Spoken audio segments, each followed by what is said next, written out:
तर मंडळींनो, दुपारी मस्त अशी झोप काढली आणि मला आठवलं की मी खूप दिवस झाले काही स्किन केअर वगैरे काहीच केला नव्हता. म्हणून म्हटलं आज वेळही आहे आणि चार्विक एकदम मस्त झोपला आहे, म्हणून म्हटलं आज स्किन केअर करून घ्यावा. तर स्किन केअर करताना मी पहिल्यांदा बर्फ असा पूर्ण चेहऱ्यावरती लावून घेते व्यवस्थित, त्याने मस्त थंड पण वाटतं मला आणि जर डोळ्यांच्या खाली जे डार्क सर्कल्स वगैरे असतात तेही रिमूव्ह व्हायला मदत होते.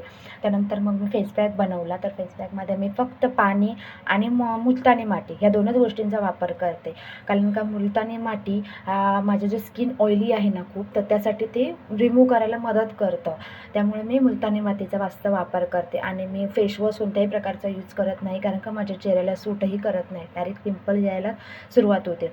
म्हटलं आता फेस पॅक सुकतो आहे तोपर्यंत म्हटलं कामं आवरून घेऊया. पाण्याच्या बॉटल्स रिकामी झाल्या होत्या, त्या भरून घेतल्या, फ्रीजमध्ये ठेवलं आणि मग पाणी गरम करायला घेतलं. कारण का एकदम कोमट पाण्याने फेसवॉश करायचा असतो आहे, एकदम थंडही नाही आणि जास्त गरमही नाही. थोडंसं कोमट पाणी करायचं आणि त्याने फेसवॉश करताना एकदम सर्क्युलेशन मोडमध्ये फेसवॉश करायचं. त्यानंतर मी चेहऱ्यावरती गुलाब पाणी वापरत असते, कारण का ते मॉइश्चरायझरपेक्षाही जास्त काम करतो गुलाब पाणी. मग त्यानंतर मग मी चहा वगैरे पिऊन घेतला आणि मग संध्याकाळच्या जेवणाची तयारी करायला लागली. असं होतं माझं आजचं